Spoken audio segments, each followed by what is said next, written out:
जैसा आपका कृतावकाशम ज्ञान आपके भीतर प्रकट हो गया है, वैसा अन्य जगह नहीं है। तो हमें अन्य जगह ऐसा ज्ञान मिल ही नहीं रहा है, मात्र आप ही के भीतर ऐसा ज्ञान मिल रहा है। इसलिए आप हमारे लिए इतने पूजनीय हैं, इतने आराध्य बन चुके हैं। उदाहरण दिया गया है, जैसी कांति जैसी चमक उस मणि की होती है, हीरे की होती है, वैसी कांति अन्य कांच के टुकड़े की कभी भी नहीं हो सकती। तो कांच के टुकड़े को छोड़ करके हमें हीरे को पाना है। सामान्य से भाव ये निकलता है श्लोक का। अन्य इधर उधर के ज्ञान जो है, हीन ज्ञान है अथवा मिथ्या ज्ञान है, विपरीत ज्ञान है, उन सारे विपरीत ज्ञानों को छोड़ करके जो समीचीन उत्कृष्ट ज्ञान एकमात्र आपके भीतर मिल रहा है, इसलिए हम आपकी आराधना कर रहे हैं। सीधा सा सिंपल सा अर्थ तो यही है श्लोक का, यही है ना, इससे ज्यादा तो कुछ नहीं। क्यों भगवान को नमस्कार कर रहे हैं, क्यों भगवान की भक्ति कर रहे हैं? क्योंकि सबसे उत्कृष्ट वस्तु आप ही के पास है, सबसे उत्कृष्ट गुण आपने प्रकट कर लिया है। अन्य देवी देवता, अन्य जो है जिन्हें दुनिया भगवान मानती है, उनके पास अभी वो प्रकट नहीं हुआ है।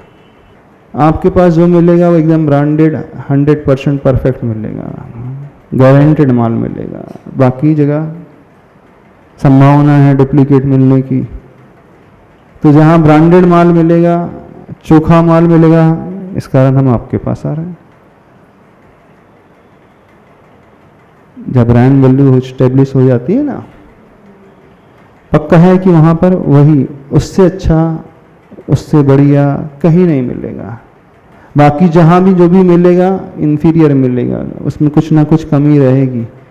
अगर हम अच्छा चाहते हैं, सर्वोत्कृष्ट चाहते हैं, तो वो एकमात्र आप ही के पादमूल में मिलेगा, आप ही के भीतर मिलेगा और कहीं नहीं मिलेगा।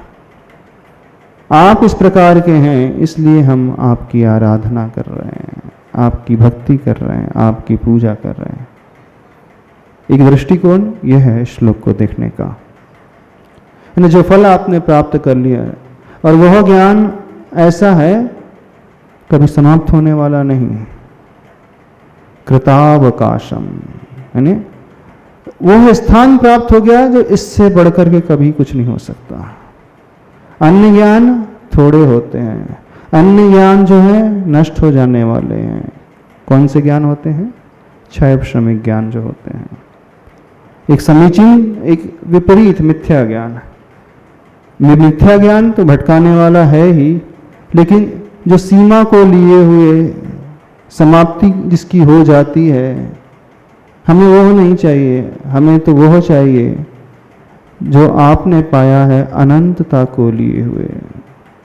उसके लिए यहाँ पर विशेषण प्रयोग किया है, कृतावकाशम ज्ञानम यथा त्वयि विभाति। यानी इससे ऊपर अब कुछ भी नहीं होता है।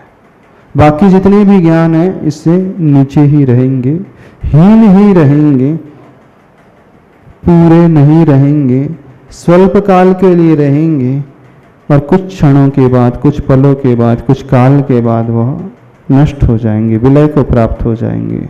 यानी अन्य जगह जो ज्ञान मिलेंगे, या तो विपरीत मिलेगा हमें, अथवा समीचीन भी मिलेगा तो कुछ काल, कुछ मर्यादा के लिए रहेगा, लेकिन उस व्यक्ति के जाते ही, उस गुण के जाते ही वह गुण भी लुप्त हो जाएगा।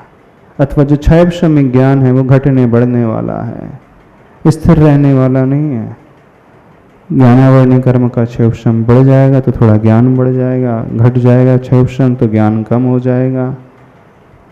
वह ज्ञान जो है बहुत लिमिटेड है, सीमा को लिए हुए है, रूपी आदि पदार्थों को जानने वाला है। उस ज्ञान में अरूपी वस्तु नहीं झलक सकती है।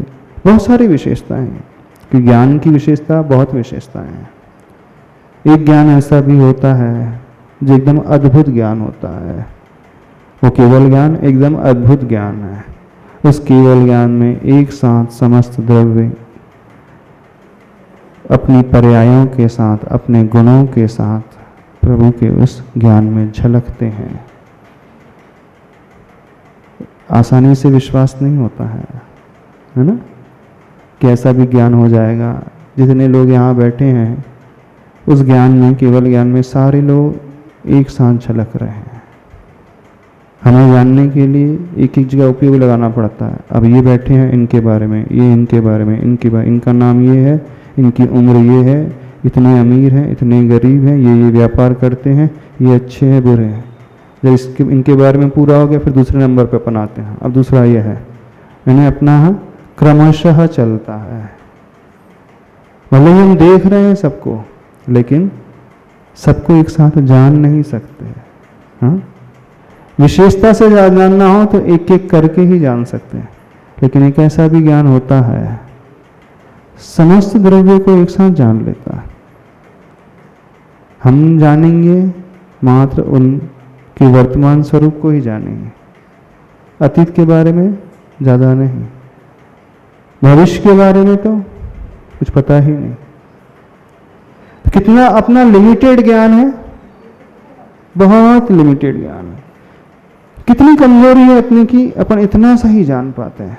लेकिन एक ज्ञान ऐसा भी है, हमारी पर्याय कितनी हो गई, अतीत की अनंत, उन्हें भी देख रहे हैं, और भविष्य में जो होंगी उन्हें भी देख रहे हैं, और एक साथ देख रहे हैं, युगपत देख रहे हैं। और ऐसे एक जीव की नहीं, संसार में जितनी जीव राशि हैं, अनंत जीव राशि हैं, उन समस्त जीव राशि को एक साथ जान रहे हैं। जीव ही नहीं, पुद्गल कर्म को भी एक साथ जान रहे हैं। धर्म अधर्म जो अरूपी हैं, आकाश काल अरूपी द्रव्य है, वो भी उनके ज्ञान में झलक रहा है। रूपी भी झलक रहा है, अरूपी भी झलक रहा है। आसानी से विश्वास नहीं होता है, कितना भी ज्ञान हो सकता है, हो जाता है। लिखा है शास्त्रों में, इस कारण अपन स्वीकार कर लेते हैं, लेकिन विश्वास इजीली हो जाता है।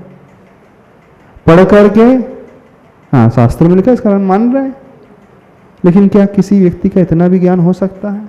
एक प्रश्न उठता है हमेशा, नहीं उठता? ज्ञान इतना बढ़ जाए, ज्ञान का विकास होता है कि नहीं होता है? होता है ना। बाल्यपन में अपना ज्ञान बहुत थोड़ा सा रहता है, जैसे जैसे उम्र बढ़ती है ज्ञान विकसित होता चला जाता है। नहीं, ज्ञान बढ़ता तो है, लेकिन और उम्र बढ़ती तो फिर घटने भी लगता है। हाँ, विस्मरण भी होने लगते हैं, भूलने भी लगते हैं। तो अपनी इतनी कमजोरी है सबकी कि बहुत थोड़ा सा जानते हैं। लेकिन यहाँ जिस ज्ञान की बात की जा रही है वो एकदम अपूर्व, अद्भुत, सारे संसार को, लोक को, अलोक को युगपत जान रहे हैं। तो शास्त्र में लिखा है, इस कारण मान रहे हैं अपन? नहीं तो अभी इस एंगल से थोड़ा, श्लोक में जैसा लिखा उस एंगल से थोड़ा सा अपन रख रहे हैं। अभी दूसरे एंगल को बाद में रख लेंगे, सिर्फ भाव श्रुत ज्ञान की अपेक्षा बाद में रख लेंगे। अभी तो अपन मंजिल के हिसाब से चल रहे हैं, हाँ? मार्ग के हिसाब से, उस साधना के हिसाब से अपन बाद में देख लेंगे। तो विश्वास हो जाता है कि नहीं होता है कि सर्वज्ञ ऐसा कोई जीव होगा, केवल ज्ञान ऐसा होता है? कितने लोगों को विश्वास हो जाता है? क्यों हो जा रहा है? क्यों हो रहा है ऐसा विश्वास? जिनवाणी में लिखा है, गुरु के मुख से सुना है, इस कारण हो जा रहा है। यदि कोई सामान्य व्यक्ति से पूछा जाए कि ऐसा भी ज्ञान होता है, वो विश्वास कर लेगा? जबरदस्ती की लंबी लंबी फेंकी जा रही है। ऐसा कैसे हो सकता है? दुनिया में बहुत सारे लोगों को विश्वास नहीं होता है कि केवल ज्ञान जैसा भी कोई ज्ञान होता है। छोटा सा एग्जाम्पल देते हैं। कितने शास्त्र हैं? अभी जैन धर्म के कितने शास्त्र हैं? हाँ, 100 शास्त्र मान लें, अभी ज्यादा है, 200 मान लें। उन 200 शास्त्र को लिखने के लिए कितनी जगह लगेगी? कितनी बुक्स आ जाएंगी? चलो, एक ही यही शास्त्र है, एक पद्म पुराण ग्रंथ, एक समय सार ग्रंथ है, कितनी जगह में आ जाएगा वो? कितने पेजेस में आ जाएगा? हाँ, कितने पृष्ठ लगेंगे इसमें? बहुत सारे पृष्ठ, हजारों पन्ने लग जाएंगे। यदि किसी से कहा जाए कि इतनी सी जगह में बाल के कण, धूल का कण बराबर है, उस धूल के कण बराबर जगह में पूरा ग्रंथ आ सकता है, लिखा जा सकता है। विश्वास हो जाएगा? हो जाएगा विश्वास? आप कह रहे हो चिप है। आज से 40 साल पहले यदि किसी से कहा जाता कि जितना एक धूल का कण होता है, 1980 की हम बात करें, चलो धूल का कण जितना है उतने कण में दुनिया के समस्त शास्त्र लिखे जा सकते हैं। क्या कहा जा रहा है? जितना धूल का कण होता है उतनी छोटा, उतने स्पेस में दुनिया के समस्त शास्त्र लिखे जा सकते हैं। विश्वास हो जाएगा? 1980 में विश्वास हो जाता? फ्लैशबैक में जाओ थोड़ा सा, ये थोड़ी लंबी लंबी दी जा रही है। एक शास्त्र को लिखने के लिए हजारों पृष्ठ चाहिए और बात क्या की जा रही है? ये नोक की सुई की नोक की बराबर स्थान में आ सकते हैं शास्त्र? नहीं आ सकते। हम बोल रहे तो नहीं विश्वास यदि कहा जाता जाने, बोले कैसे संभव है ये तो। लेकिन आज जब हम विज्ञान को देखते हैं तो जो नैनो टेक्नोलॉजी आ गई है, वो नैनो टेक्नोलॉजी धूल का जो कण होता है अथवा सूर्य किरणें देखती है उसमें छोटे छोटे पार्टिकल्स उड़ते हुए देखते हैं, उतनी जगह में सारे शास्त्र समाहित आ सकते हैं, हो जाते हैं, हो रहे हैं। हो रहे हैं कि नहीं? बिल्कुल हो रहे हैं। तो जब इतनी सी जगह में इतना सारा लिखा जा सकता है, स्टोर किया जा सकता है, इतना सारा ज्ञान का अंबार आ सकता है,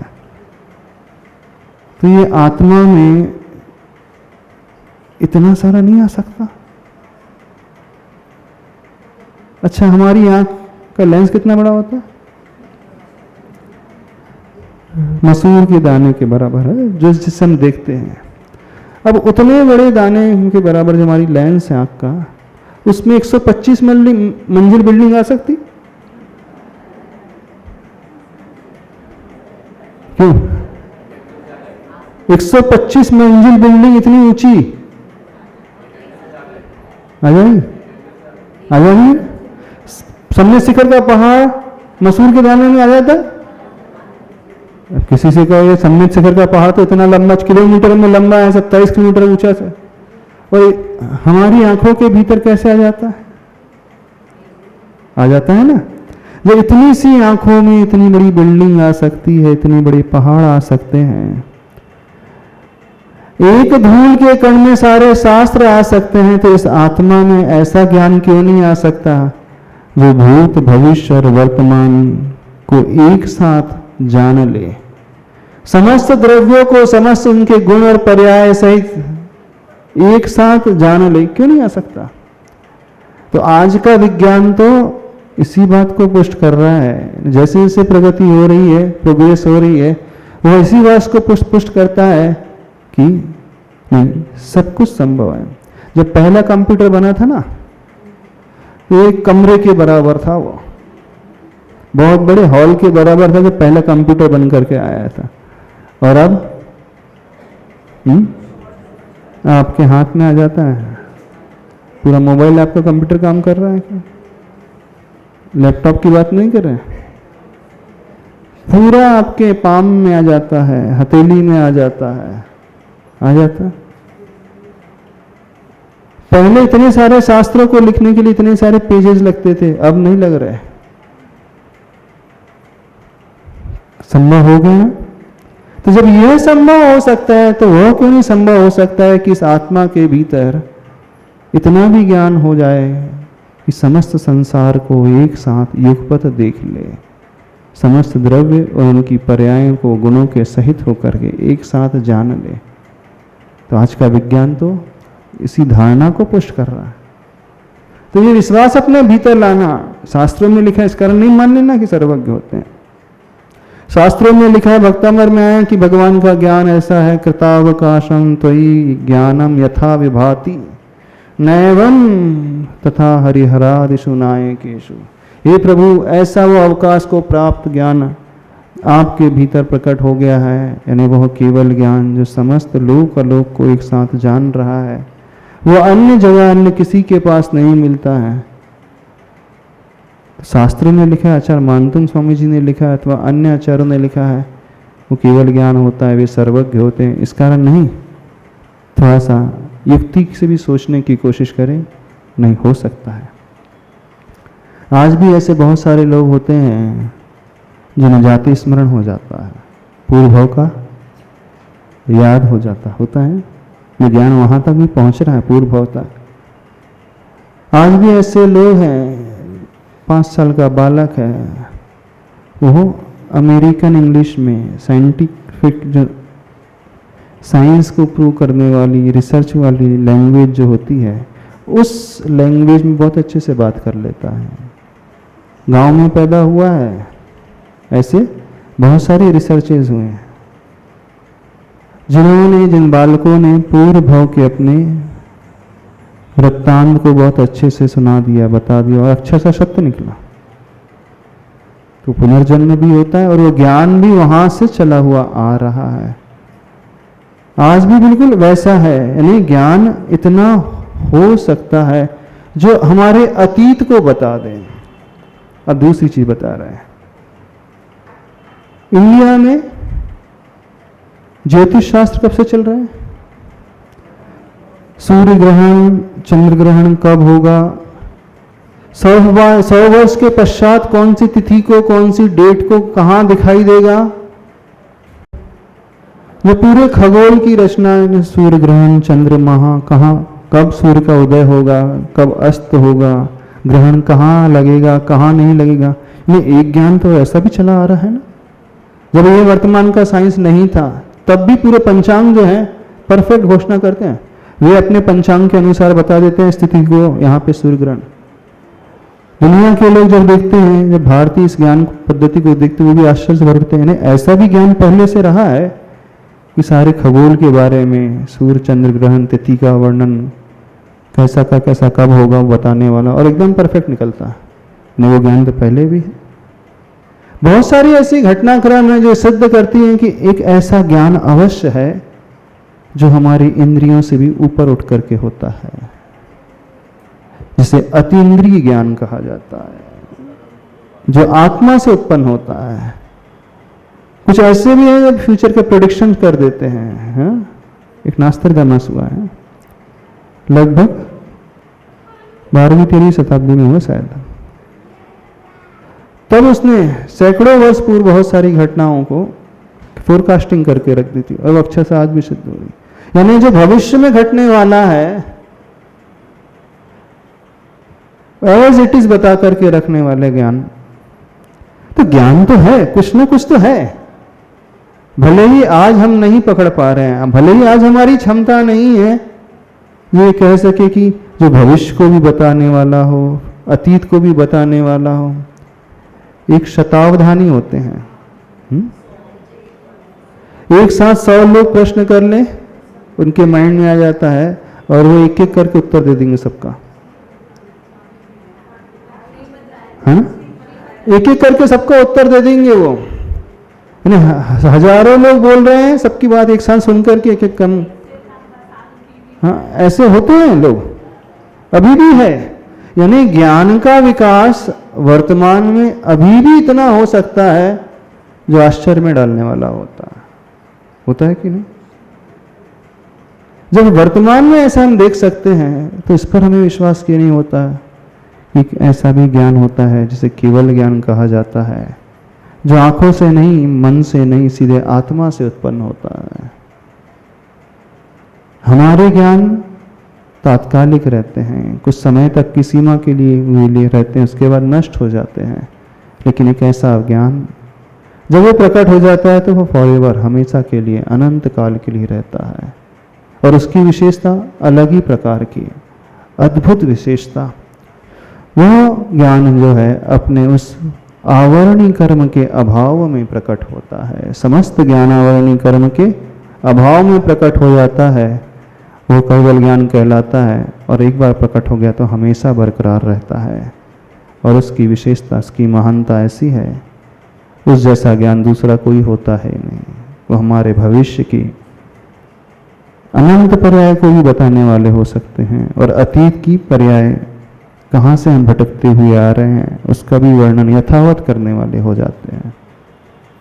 बात समझ में आ रही है? ये ज्ञान की बात है, इसकी महत्ता हम समझें। जब इस महत्ता को हम समझेंगे ना, तो हमारा विश्वास और अधिक बढ़ेगा और समर्पण प्रभु के प्रति और बढ़ेगा कि ऐसी भी क्वालिटी होती है दुनिया में, प्रभु आपने प्रकट कर ली। अभी तक तो हम सोच भी नहीं पा रहे थे कि ऐसी भी क्वालिटी होती है। जब हमें उनकी क्वालिटी का पता चलता है तब श्रद्धा और बढ़ जाती है। धन्य है प्रभु आपकी क्वालिटी को देख करके। ये सिर जो है अपने आप नतमस्तक होने लगता है, भाव इस प्रकार के अपने आप ही होने लगते हैं। तो यहाँ पर जो विशेषता इसलिए बताई जाती हैं इन भक्ति प्रधान ग्रंथों में कि उन विशेषताओं को देख करके, पढ़ करके, सुन करके हम हृदय से अपनी श्रद्धा को और मजबूत बनाएं। यानी कुछ ऐसी एक्स्ट्रा ऑर्डिनरी क्वालिटी भी होती है जो दुनिया में किसी के पास नहीं होती है। तो एक एस्पेक्ट जो है इस गुण को लेकर के यहाँ पर आचार्य प्रवासी मानतुंग स्वामी जी ने वर्णन किया इस भक्ता हमारे स्तोत्र में। हाँ, क्या पूछना? नमस्ते महाराज जी। महाराज जी, जब हम ये बात कर रहे हैं कि भविष्य की चीज़ों को देख ले रहे हैं और वो करीब करीब वैसी ही हो रही हैं जैसा किसी ने प्रेडिक्ट किया था, या तो अभी नॉस्ट्रेडम की बात करें इधर, या उधर जाएं हम आदिनाथ भगवान के समोसरण में भरत चक्रवर्ती जी ने पूछा था कि मरीज का क्या होगा, तो उन्होंने उस समय बता दिया था कि ये 24वें तीर्थंकर बन के आएंगे, महावीर भगवान बन के आएंगे। तो जब ये पूरा फिक्स था, है ना, तो ये फिक्स है, तो इस काल करने वाले कौन होते हैं? तो फिर वो जो कर्म सिद्धांत बैठता है, कर्म सिद्धांत कैसे पुरुषार्थ करने से क्या चेंज होने वाला है? अच्छा, या तो ये तो पास्ट की बात हुई महाराज जी, फ्यूचर में भी हमारे 24 तीर्थंकर फिक्स हैं। हाँ, बिल्कुल ठीक है, वो भी फिक्स हैं। यहाँ बता रहे हैं कि श्रेणिक राजा पहले तीर्थंकर वहां बनेंगे और उनका नाम भी आ रहा है कि नाम भी फिक्स है। तो जब कुछ फिक्स है, श्रेणिक पहले नर से जाके वो जीव भविष्य के पहले तीर्थंकर बनने वाले हैं। तो फिर आखिर वो जो पुरुषार्थ करना है उस काल में, जिस काल में वो बीच में है, ट्रांजिएंट पीरियड में है, तो उस पुरुषार्थ का कोई मायने या कर्म सिद्धांत का मायने कहाँ तक बैठता है हमारे? बहुत अच्छा प्रश्न है। जो देखी गीत राग ने ऐसी वीर आ रहे है ना। अच्छा, वो बोल रहे 3 महीने में सबसे ज्यादा ज्ञान डॉक्टर साहब को हो गया। हाँ, जिज्ञासा पैदा हो रही है तो प्रश्न उठ रहा है, इसका मतलब है व्यक्ति चिंतन कर रहा है तभी तो प्रश्न उठता है। बाकी आप लोग तो बस सुनते हैं और सुनकर के यहाँ से निकाल कर यहाँ से सुनते हैं। बालक जब छोटा होता है ना तो उसके क्वेश्चन ज्यादा होते हैं। वो हर चीज में क्यों पूछता है? हाँ, नहीं, होना भी चाहिए, पूछना भी चाहिए, और बड़ा अच्छा सुंदर प्रश्न है। जब भगवान के ज्ञान में झलक ही गया है, हम भगवान के ज्ञान की विशेषता का वर्णन कर रहे हैं कि प्रभु आपका ज्ञान ऐसा है जो अतीत को भी देख लेता है और अनागत को भी, भविष्य को भी देखने वाला है। इस आत्मा की भविष्य की कौन सी पर्याय है, यह भी उनके ज्ञान में अभी भी झलक रही है। हमारी नहीं, सबकी, आप सबकी भी झलक रही है। और जब भगवान के ज्ञान में झलक ही रहा है तो फिर सब कुछ निश्चित हो गया, है ना? ये लगने लगा ना, फिर सब कुछ निश्चित हो गया। जब सब कुछ निश्चित हो गया है तो फिर हम क्या पुरुषार्थ क्यों करें? अच्छा, हाँ, जो हो रहा जब है, जो होना होगा अपने आप हो ही जाएगा। फिर और उसके आगे एक बात आती है हमारे दिमाग में कि जैसे अपन अहिंसा की बात कर रहे हैं, आज हम चल रहे हैं और हमारे पैर के नीचे कोई चींटी आ जाती है, तो हो सकता है हम उसके लिए ये निमित्त रहे हो कि उस पर्याय को वो छोड़ने वाली हो। अच्छा, और हम अपराध उसका उपकार कर दिया, पैर में आके चींटी मर गई, इस अपराध ने उसका उपकार कर दिया, उसको चित्रंश पर्याय से मुक्ति दिला दी। हो सकता है उसका मनुष्य पर्याय में जन्म होना होगा, तो अपन तो हिंसा करने वाले। अगर वो फिक्स है कि ऐसा ही होना था, तो हम क्यों अपराध बोध में रहे कि हमने हिंसा करी, हमने ऐसे मारा है? अच्छा अच्छा, बहुत अच्छा, बड़े अच्छे प्रश्न है। जब सब कुछ निश्चित है तो अपने आप हो जाएगा ऐसे। अब सुनना ध्यान से, भगवान के ज्ञान में जो झलक रहा है उसके अनुरूप हमारा परिणमन नहीं होता है। हमारा परिणमन जैसा होना होता है वो प्रभु के ज्ञान में झलकता है। एग्जाम्पल देते हैं, ट्रेन आने वाली है, इसलिए सिग्नल डाउन होता है, न कि सिग्नल डाउन होता है इसलिए ट्रेन आती है। सिग्नल ग्रीन हो गया है इस कारण ट्रेन आ रही है, कि ट्रेन आ रही है इस कारण सिग्नल ग्रीन होता है? डॉक्टर साहब बताना। हाँ, ट्रेन आ रही है तो सिग्नल ग्रीन हो रहा है। सिग्नल ग्रीन हो रहा है, तो जो ग्रीन सिग्नल इंडिकेशन दे रहा है वो क्या है? ट्रेन के आने का समय बता रहा है कि ट्रेन आने वाली है। अब हमें ये बताएं कि सिग्नल ग्रीन होता है इस कारण ट्रेन आई? नहीं, ट्रेन आना का इस कारण ग्रीन हो गया था। वो जो इंडिकेटर है वो बस, इससे ज्यादा कुछ नहीं है। वो फोर्सफुली ट्रेन को खींच करके नहीं ला रहा, वो जबरदस्ती कुछ नहीं कर रहा है, वो सर संकेतक है, संकेत देने वाला है। ऐसे ही प्रभु का केवल ज्ञान is just like an indicator. वो इंडिकेशन देने वाले हैं कि इस जीव की, इस आत्मा की पर्याय भविष्य में इस प्रकार होने वाली है, उस आत्मा का परिणमन इस प्रकार से होने वाला है। जो परिणमन हो रहा है ये तो ज्ञान की विशेषता बताई जा रही है कि प्रभु के ज्ञान की क्वालिटी इतनी है कि वो सब कुछ देख पा रहे हैं, लेकिन हमारा परिणमन उनके ज्ञान पर आधारित नहीं है। हम जो बनेंगे भविष्य में, जिस गति में जाएंगे, ये हमारे पुरुषार्थ पर आधारित है। केवल ज्ञानी को तो छोड़ दो, एक पंडित होता है, वो भी आपकी जन्म पत्री देख करके बता देता है, कुंडली देख करके बता देता है 60 साल में ऐसा होगा, 70 में ऐसा होगा, 75 में ऐसा होगा, 40 में ऐसा होगा, ग्रहों की दशा इस प्रकार की है, और उस दशा के अनुसार, उस ज्योतिष नक्षत्र ज्ञान के अनुसार इस प्रकार का फलादेश आ रहा है कि ऐसा ऐसा होने वाला है। तो क्या महाराज जी श्रेणिक राजा जो हैं, हाँ, वो पहले तीर्थंकर नहीं बनेंगे, ये भी संभव है क्या? नहीं बनेंगे, वही बनेंगे पहले तीर्थंकर। अब प्रभु ने जो देखा है वो इस प्रकार से देखा कि यह जीव जो है भविष्य में इतना उत्कृष्ट पुरुषार्थ करेगा, अपने कर्मों को क्षय करके तीर्थंकर पदवी को पालेगा। तो महाराज जी पुरुषार्थ भी फिक्स हो गया ना? पुरुषार्थ भी फिक्स हो गया। ऐसा चेंज कर, मान लीजिए पुरुषार्थ फिक्स नहीं है, हाँ, और वो अपनी बुद्धि से उस पुरुषार्थ को नहीं करते हैं, तो क्या वो फिर तीर्थंकर नहीं बनने वाले हैं? नहीं नहीं, अपनी बुद्धि से वो पुरुषार्थ को, भगवान के ज्ञान को बदलने की कोशिश भी नहीं करेंगे। इस बात को थोड़ा सा समझने, गहराई से समझने की कोशिश करें। वो तो अपने आत्म उत्थान के लिए पुरुषार्थ हमेशा करते रहेंगे, आत्म कल्याण के लिए हमेशा पुरुषार्थ करते रहेंगे, कर्मों की निर्जरा के लिए। जब जीव इस प्रकार की साधना करता चला जाएगा, उसकी साधना को देख करके ये कह दिया जाता है, उसकी मेहनत को देख करके कह दिया जाता है कि ये बेटा जो स्कूल में बच्चा है टॉप करेगा।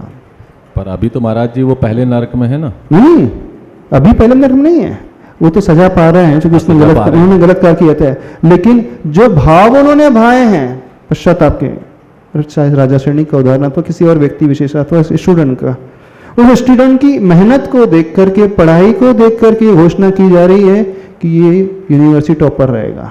ठीक बात है महाराज जी, लेकिन हो सकता है वो थोड़े दिन पहले बीमार हो जाए और फर्स्ट ना आ पाए। नहीं, थोड़े दिन पहले बीमार हो जाए नहीं, जिस इस प्रकार से मेहनत चल रही है और पूरा देख करके सब कुछ, उसकी बॉडी एकदम फिट है, उसके अनुसार वहां पर डिक्लेरेशन किया जा रहा है। तो यहां पर जो भगवान डिक्लेरेशन कर रहे हैं, उस जीव के पुरुषार्थ को देख करके ये उनका पुरुषार्थ रहेगा और भविष्य में इस प्रकार से करेगा, वो उनके ज्ञान में झलक रहा है। सब कुछ फिक्स नहीं हुआ है। हमारे यहाँ क्रमबद्ध पर्याय नहीं होती हैं, क्रमवर्ती पर्याय होती हैं। ये ज्ञान की विशेषता बताई जा रही है। अब इसी को सुन करके कोई ये व्यक्ति यह सोच करके, लेकिन मैं तो हाथ पर हाथ रख करके बैठ जाऊंगा क्योंकि भगवान के ज्ञान में झलक गया है कि मेरा कल्याण होगा। और जो ऐसा तर्क करेगा भगवान के ज्ञान में, ऐसा भी झलकता है कि जो इस प्रकार की सोच बना लेगा वो भविष्य में कई बार नरकों की गति में भटकेगा भी। तो फिर चेंज जो पुरुषार्थहीन हो रहा है, उस वाणी को सुनकर के जो पुरुषार्थहीन हो रहा है, तो भगवान ने ये नहीं कहा कि मेरे ज्ञान में झलक गया है तो तुम हाथ पर हाथ रख करके बैठ जाओ। भगवान ने ये कहा है कि आपको भी कर्मों की निर्जरा करना है तो हाथ पर हाथ धर करके नहीं बैठना है, आपको पापों का त्याग करना है, व्रतों को अंगीकार करना, उससे कल्याण होगा। न कि वाणी, केवल ज्ञान की वाणी को सुनकर के हाथ पर हाथ रख करके बैठने से कल्याण होगा। वही मेरा प्रश्न था महाराज जी कि जैसे ही ये पता चल रहा है कि पुरुषार्थ उसी लाइन में होगा कि वो उनको फर्स्ट वो मतलब तीर्थंकर बनेंगे, पर अनफॉर्चुनेटली कोई कारणवश वो चीज़ नहीं होती है जैसे उनके ज्ञान में फिर झलका कि नहीं भाई ये बंदा, ये जीव जो था, ये वो पुरुषार्थ नहीं कर रहा जो उसको करना चाहिए था, फिर क्या होगा? अब दो प्रकार के अपने कर्मों की व्यवस्था होती है। कुछ प्रकार, सुनो, कुछ कर्म ऐसे होते हैं जिनका फल उसी रूप में मिलता है, उसे कोई ताकत नहीं बदल सकती, जिसे निकाचित कर्म कहा जाता है। एक कर्म ऐसा होता है जो निधत्ती कर्म होता है, वह उसी रूप में मिलता है, लेकिन इसकी हम पोटेंशियल को रिड्यूस कर सकते हैं, इंक्रीज कर सकते हैं। कुछ कर्म ऐसे होते हैं जिनको हम टोटली बदल भी सकते हैं, संक्रमण कर सकते हैं।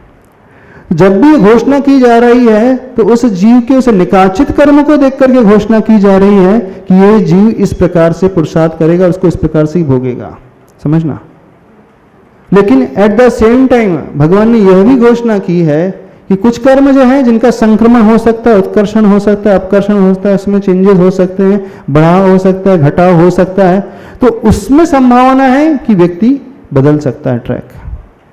लेकिन जब निकाचित को देख करके, तो निकाचित कर्म ये कहेगा कि ये इसी प्रकार इसके फल की प्राप्ति होगी। एक बहुत अच्छी रोचक कथा आती है आगम में, राजा श्रेणी की है। राजा श्रेणी भगवान महावीर स्वामी के समूह शरण में जा रहे थे। देखते कि यहाँ रास्ते में एक मुनिराज बैठे हुए हैं, ध्यानस्थ मुद्रा में है, लेकिन उनकी ध्यान की मुद्रा बड़ी अजीब प्रकार की थी, जैसे कोई धनुष बाण चला रहा है। राजा श्रेणी देख करके आश्चर्य से भरे उठते हैं। अब मुनि महाराज ध्यान में थे, उन्होंने पूछा नहीं, भगवान के समूह शरण में जाते हैं, उनसे पूछ लेंगे।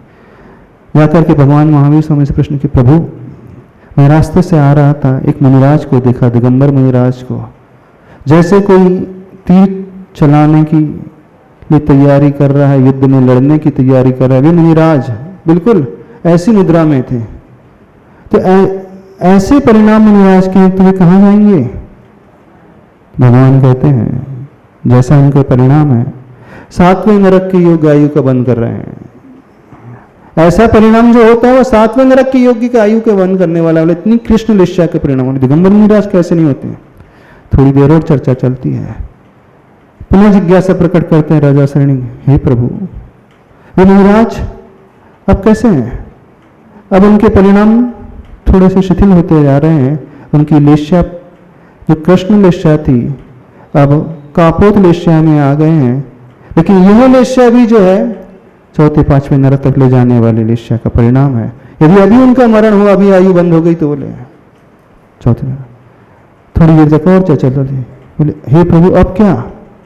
बोले अब उनके परिणाम जो है प्रथम नरक जाने योग्य परिणाम हो चुके हैं। थोड़ी देर बाद, हे प्रभु अब क्या? बोले अब उनके परिणाम जो है दूसरे स्वर्ग में जाने योग्य। यदि अभी उनकी आयु बंद होगी, मरण में, तो दूसरे स्वर्ग में पैदा हो जाएंगे। आधा घंटे बाद फिर पूछते हैं, हे प्रभु मुनिराज का कैसे परिणाम? बोले अब 16वें स्वर्ग के योग्य आयु बंद वाले परिणाम चल रहे हैं।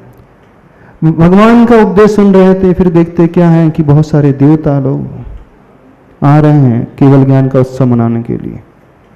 नहीं, किसके लिए आ रहे हैं? बोले वही मुनिराज को केवल ज्ञान प्रकट हो गया। बोले अभी तो आप कह रहे थे कि 7वें नरक के योग। हाँ, अभी तो 7वें नरक के योग चल रहा था। यदि उस समय आयु बंद हो जाए, उस समय मरण हो जाए, तो 7वें नरक जाएगा जी। लेकिन उसने अपने परिणामों को बदल लिया और वह केवल ज्ञान प्राप्त कर लिया। इसलिए बदल लिया कि पड़ोस में आकर के एक व्यक्ति घोषणा कर लेता है, जिस राजकुमार को बंदी बनाया गया था, वो राजकुमार अब बंदी गृह से मुक्त हो गया। उसने वापस मंत्री के ऊपर आक्रमण कर दिया और राज्य को जीत लिया। मुनिराज वापस पश्चाताप में आ जाते हैं, अरे मैं क्या कर रहा था, मैं तो मुनि हूँ, मेरे योग्य तो परिणाम था ही नहीं। कौन राजकुमार, कौन सा राज्य, कौन से मंत्री, वो तो अपने अपने योग्य सारे कार्य कर रहे हैं। बस इतना संबोधन मिलते ही उनके परिणाम बदल जाते हैं। यानी कि ये बताया जा रहा है कि इस समय यदि कुछ परिणाम किया जाएगा तो उसका फल इस प्रकार से मिलेगा। वहां पर जो उत्कर्षण हो सकता है, अपकर्षण हो सकता है, संक्रमण हो सकता है उस अपेक्षा से। लेकिन जब निकाचित कर्म की बात की जाएगी तो वो उसी रूप में उसको फल को पाएगा जीव।